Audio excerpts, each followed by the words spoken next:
Hey, my friends. I'm laughing because I keep trying to make this video, and I live not that far from the Burbank airport, so every time I start it, a plane keeps going by. So I'm going to try and get through this, hopefully without a plane disrupting this video. So I made a short a few minutes ago about what I consider is a public service announcement for anybody who has a malignant narcissist in their life, encouraging them to head for the hills. So I wanted in this video to kind of go a little further than what I did in the short. Partially just to vent and to make sure I get this, whatever residual feelings I have out, because that's become my process in terms of dealing with that situation. So, as you guys may or may not know, if you've seen any of my earlier videos, this channel is about starting my life from scratch and learning to live my best life, kind of get out and live and enjoy myself. Well, the reason one of the reasons why I had to start my life from scratch was because I found myself in a business partnership with one of my oldest friends, who turns out is a malignant narcissist. Now, I always knew he had issues, but when a friend kind of really pointed that out to me, that's when I realized, wow, okay, this is never going to change. This is who this person is, where every conversation shifts. Even if it starts about you, it ends up being about them.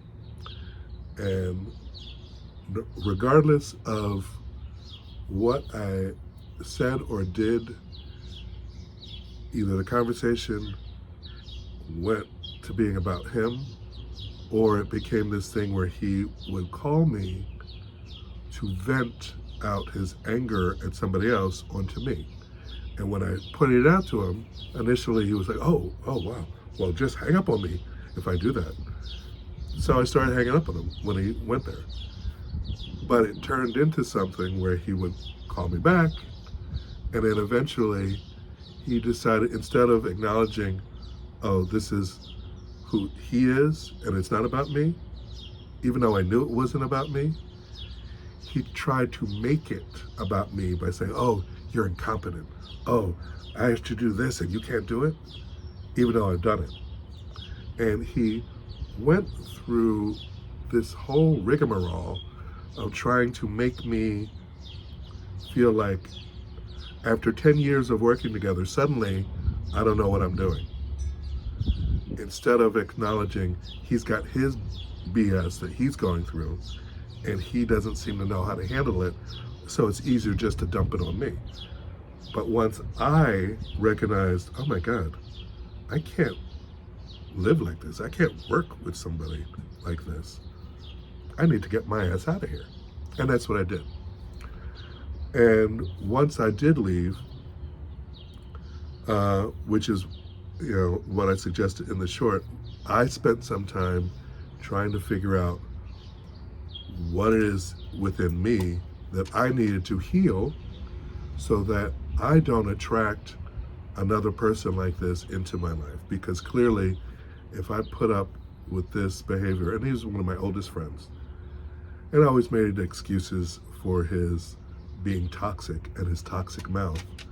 But at the end of the day, I realized once I left the situation that I was in it so long because of my issues and my not valuing myself enough to say, I deserve better than to be putting up with somebody else's crap, especially when I recognize it has nothing to do with me.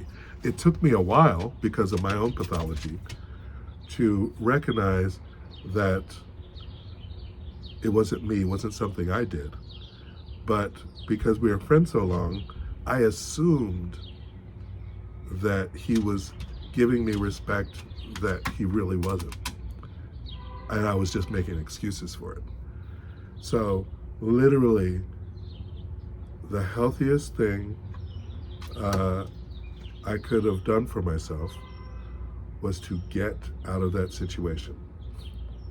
One, because, it allowed me the opportunity to reflect on my own issues and say, hey, I don't ever want to be in a situation like that again. So what do I need to do to heal myself so that I can nip that stuff in the bud when it happens? And I've been doing that work. And it may seem like a cliche, but as a gay man in my age bracket, I grew up at a time where the AIDS crisis was coming up.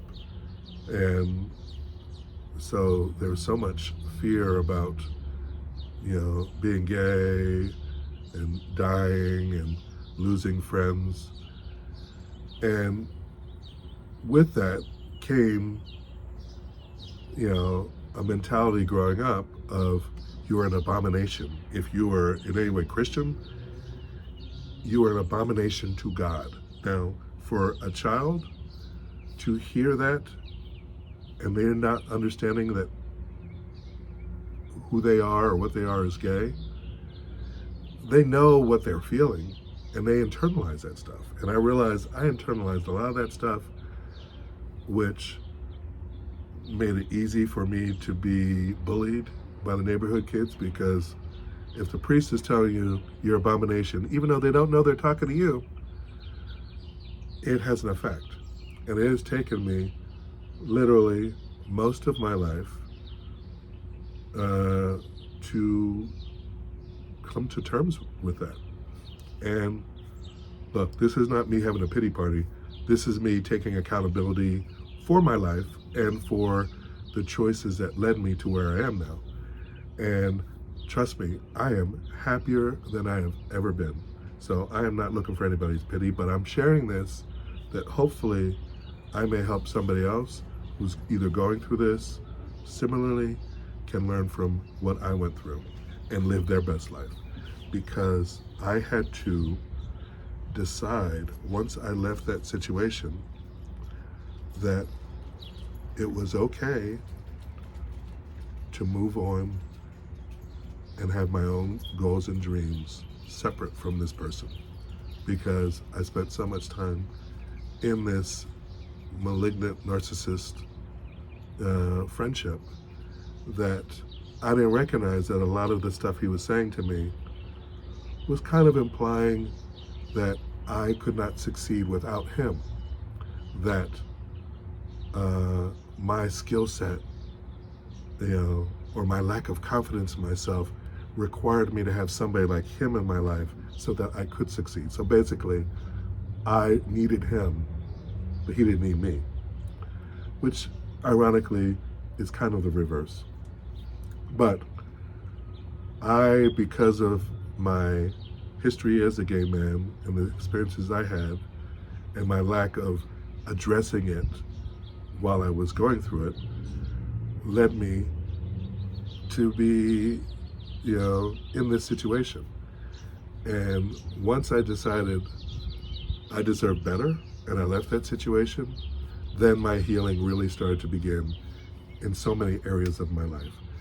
And I am literally grateful for that narcissist coming into my life, because he was the universe's way of teaching me to value myself and recognize I have my own power and strength, and I don't need someone else in order for me to succeed and find happiness in my life.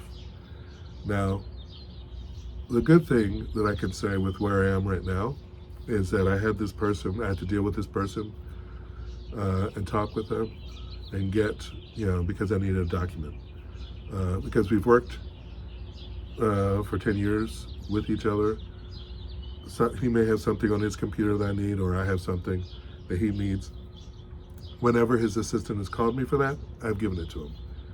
But I've noticed whenever I've had to ask, them for something,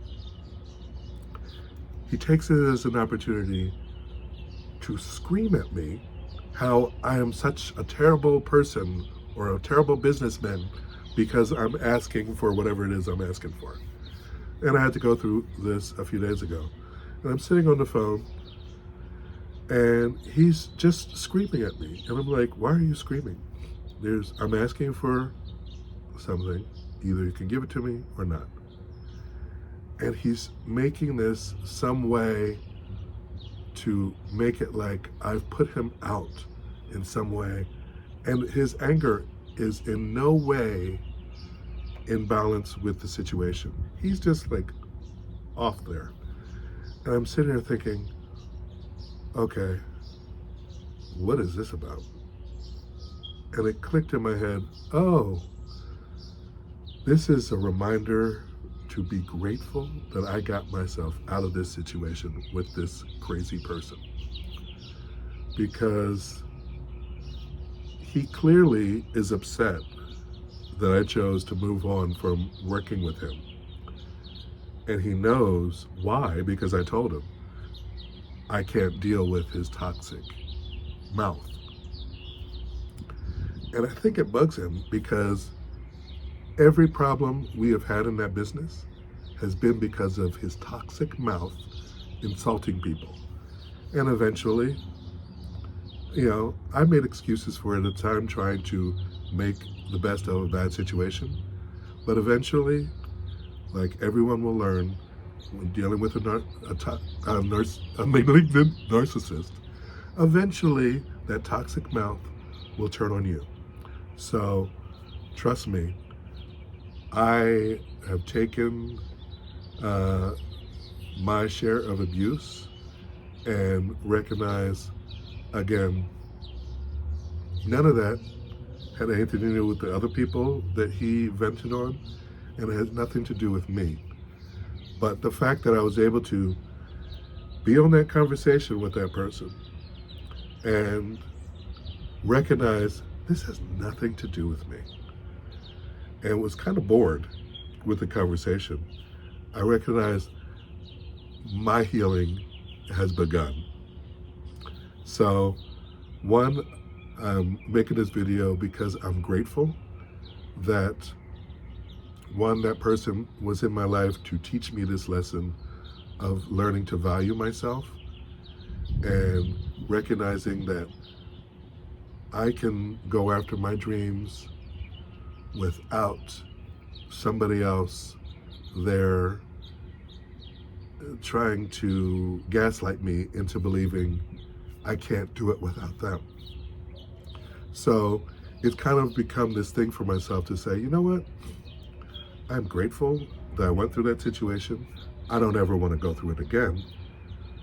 Because clearly I needed to go through that in order to be where I am right now, where I've started my own business, and it's a challenge, but I am happier than I've ever been, to the extent that I am standing on my own 2 feet. I have challenges that I'm dealing with financially and, personally, but I'm dealing with them.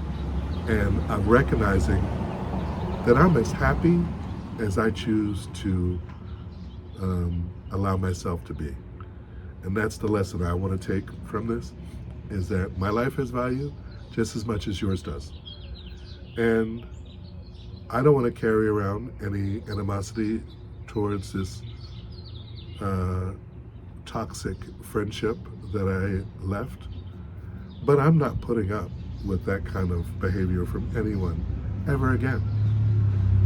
Because I'm making sure that I am valuing myself and putting my energy into living my best life, enjoying my life, and appreciating where my life has taken me. Okay, so another plane's going over, so I'm going to call it from here. But if any of you out there find yourself in a relationship with a malignant narcissist, do yourself a favor. Step away from it and ask yourself, why am I putting up with this?